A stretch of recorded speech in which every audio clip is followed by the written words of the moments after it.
مهرم زی وطن دور زی تاجیکستانه یادی بلاروسیا کنم خیلی بطل خوش بزننمه هماش برام اینجا گوش Алейкум, бардарон ва хохорони азиз.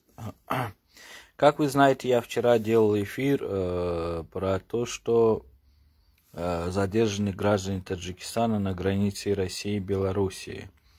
И вчера я ночью подробно все выяснил. Оказывается, они пересекали границу не в Смоленской области, а пересекали в Псковской области. И на данный момент судьба их было то ли 42 или 45. Судьба более 30 человек неизвестна. Где они, куда они ушли. Сейчас я объясню ситуацию более подробно. Получается, что они 17-го прилетели в Минск. Наши предприимчивые таджики, которые в Беларуси, им сказали, что вы не можете наземным путем законно заехать, ни поездом, ничем. Мы вас повезем и через черный ход в Россию завезем. С каждого взяли по 10 тысяч рублей, посадили их на маленькие машины, привезли в другое место, отдали им местным белорусам. Белорусы их привезли в другой город, в лес. Оттуда, якобы со стороны России, кого-то позвали. Он их по лесу водил. Вот. И сказал, что пограничники стоят с российской стороны. Подождите, я как уйдут, я вас отвезу отсюда. Прождав несколько часов, ребята решили небольшими группами пойти в сторону России. Хочу отметить, что в этих 42 или 45 человек были 5-6 детей, 5-6 женщин. Так, первая группа из 8 человек выехала в сторону России, никого не встретили, вышли на трассу. Еще 2 группки, по 3 человека тоже пришли. В итоге они решили, что никого нету, 2 обратно отправили в лес, чтобы других привезли.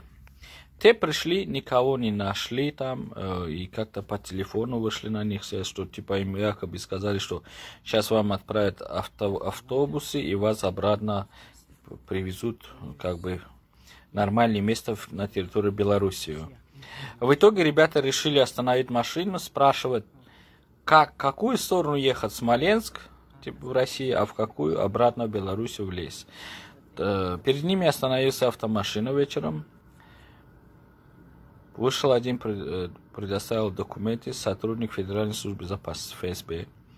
Спросил, вы кто, что вы тут делаете? И они спросили дорогу. Говорят, слушайте, здесь нельзя, вот задержаны. И они говорят, вот такая ситуация. Сразу дали команду СОС. Собралось много Федеральной службы безопасности сотрудников, полиции. Начали прочесывать лес и никого не нашли. Из этих 14 двое убежали. Остальных привезли в отдел ФСБ Псковской области. Их задержали сутки. И они говорят, вот так нас обманули. Хорошо, что их признали потерпевшими, якобы. Их оштрафовали еще по 3 тысячи, вернули в Белоруссию. Сейчас из этих 12 человек, которые были, 4 каким своим знакомым сказали, на рынке есть, поехали. 4 остались, 2 из Рашта. 1 Джергитала, по-моему, и 1 из Курган-Тюбе.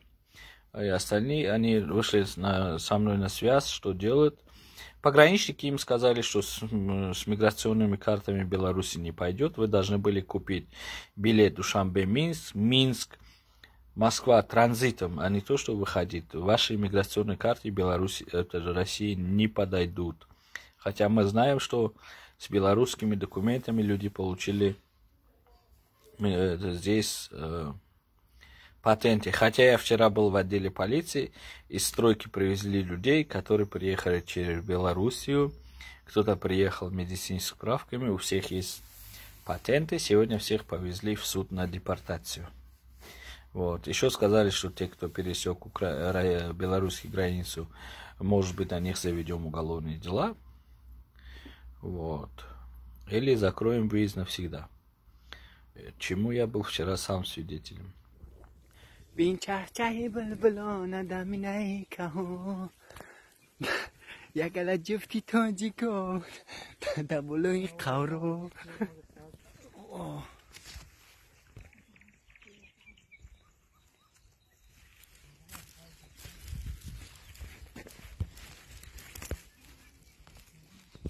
Неизвестна судьба около 30 или более 30 граждан Таджикистана, в том числе женщин и дети. Где они находятся, никто не знает. Если кто-нибудь не владеет информацией, прошу нам предоставить информацию, а также правоохранительные органы Таджикистана, которые находятся в Российской Федерации, представители дипломатических служб, прошу помочь в поиске, связаться с правоохранительными органами Псковской области, Федеральной службы безопасности Псковской области и собрать максимум информации, а также связаться с Беларусью, с послом. Я ребятам сказал, что я сейчас буду искать номер посла Беларуси, отдам их номер, чтобы они вот связались и поискали, где эти люди.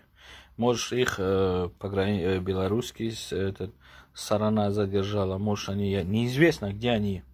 Может, они в другом месте пересекли. Все равно это наши граждане, как бы не было, даже исходя из того, что я вчера сказал, что не буду им помогать, но стало жалко все равно. Как бы люди начали возмущаться, своим недовольством высказывать, что не можешь помочь, мимо проходи. Но когда человека предупреждаешь, и он явно идет на преступление, явно идет, вот, зная, вот человек, который идет и знает, что его там могут убить, могут посадить. Если он туда идет, я не могу это назвать никак иначе тупизмом или идиотизмом. И человек либо идет, либо тупой. Хотя оправдание не пойдет для меня, что люди вынуждены, они вынуждены так делать. Люди воровать идут, тоже знают, что их могут поймать, но они же сознательно на это идут.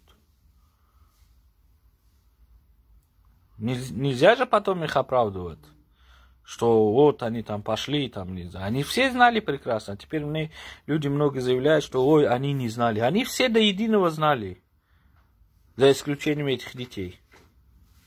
Вот. Прошу вас помочь в поиске, если кто-то владеет информацией, поделиться с нами. Спасибо за внимание.